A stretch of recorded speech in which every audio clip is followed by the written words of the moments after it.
Hi, this is Juliet from Healing Waters Sanctuary in Glastonbury, UK, and I am here today in the south of France in this beautiful setting in nature in the Vior Valley in the Tarn. And I have a property here where I am creating Healing Waters French Retreat. I lived here for 8 years doing self-sufficiency growing and keeping goats, and then I left and went back to England. Well, a bit of a tragedy hit after I left, and the purpose of this video is to tell you about that and how it affected me and how I recovered from it, because I want to help you by giving real life examples of what I've dealt with, and that it's possible that we can heal from trauma. So this particular piece is about healing from the trauma of loss, and particularly loss of something really big in your life, but not a person. But the same things could work if you have the loss of somebody that was very close to your heart. So what I lost was a beautiful barn, which is here to my right. What are standing are the walls. They're big stone walls and huge oak beams. It was a very beautiful barn that I loved very much, and we used it whilst I lived here. It had a stage inside, a large area, and there was a stage, and the children put on plays. It had a kitchen where our guests and the people that were volunteering here. I had a project with teaching people how to garden and how to grow preserve fruit and vegetables, and caring for goats. So that was the kitchen that they used, and there was also some accommodation. So I always had a vision that this barn was part of the eventual project that I was building for honouring the earth and taking care, and workshops particularly around trauma resolution and conflict resolution. So however, I was back in England, and on this particular day this tragedy hit, and there was, out of the blue, nobody understands why, but a terrible fire that devastated the building and burnt all the roof and gutted the building. Well, when I heard about this, I received a telephone call, and the bigger tragedy is that the barn wasn't insured, so it was a huge loss. When I heard, I went totally into shock, and I just couldn't believe that such a terrible thing had happened, especially to something that I love so much. And I immediately called a very dear friend of mine, somebody who actually helped me set up Healing Waters Sanctuary, and she came over, and we went for a long walk across Wiriel Hill in Glastonbury, where the Holy Thorn Tree is, and it was absolutely pouring with rain that day. And we walked and walked, and it was about tuning into nature. It's giving it to nature, giving the suffering, giving the grief to the earth and to nature. And nature has always been incredibly healing for me, and that's why I love so much this place in the south of France, where it's so deeply in nature and so peaceful and so silent that you can hear a leaf fall.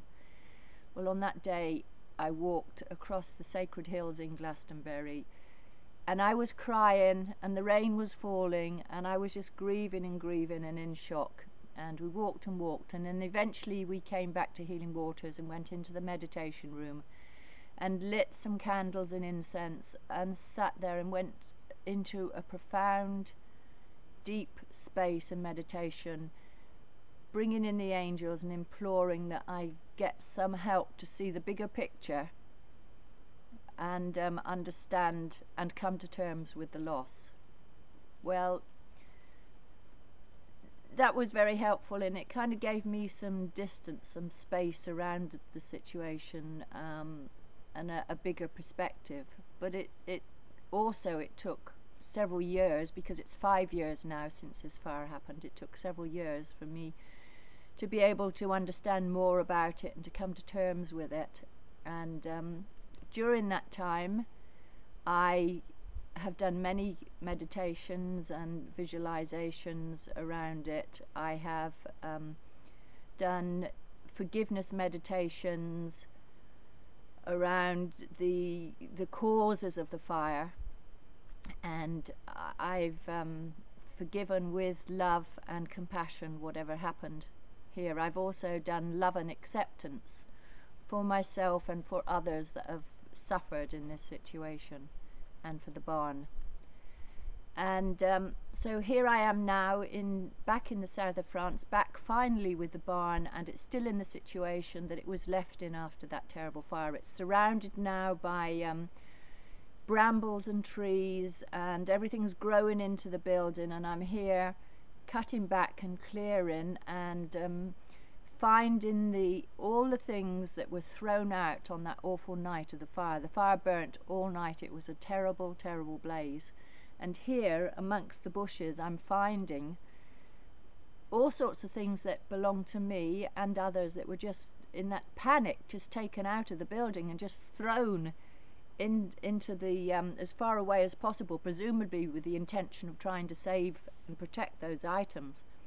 Well, I'm recovering them now from where they've been grown over, and the dirt and the earth, and I'm picking them out and I'm going, ah, this is my teapot.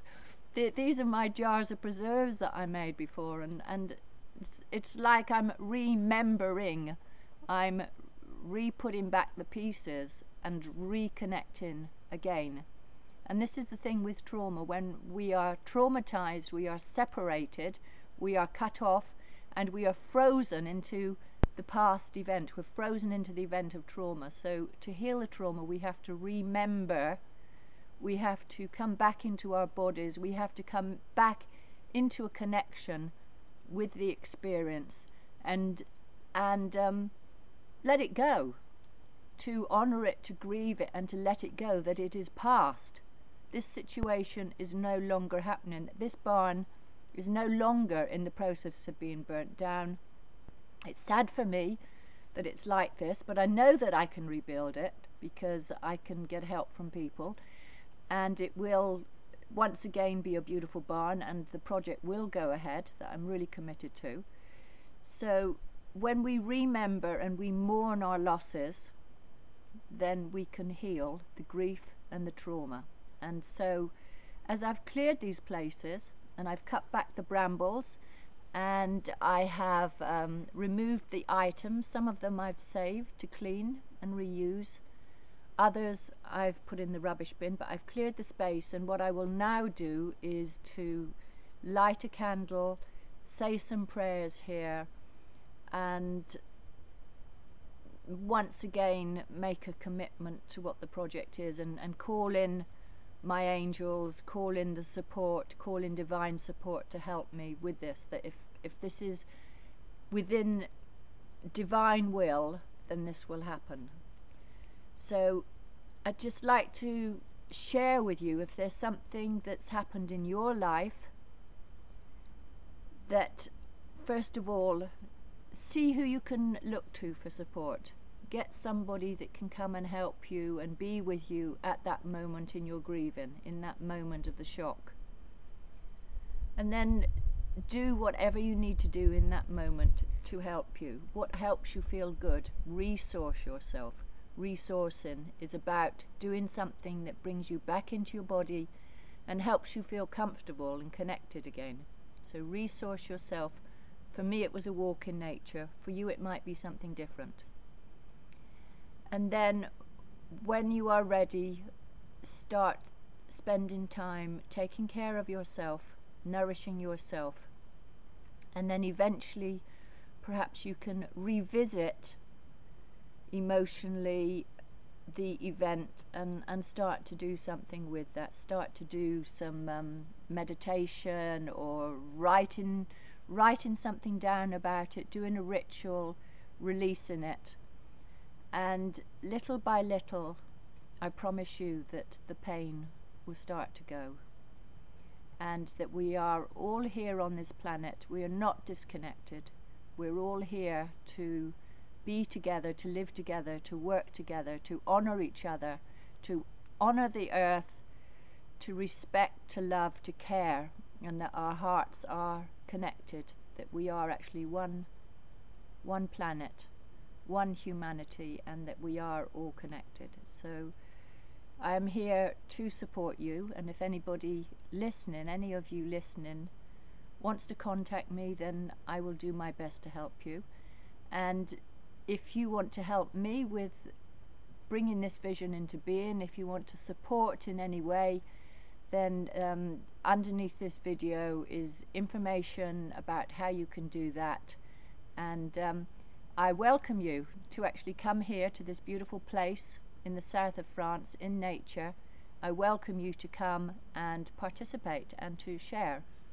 So thank you so much for listening today, and as always, I send you my love, and from my heart to yours, to support you. So thank you, and goodbye for now.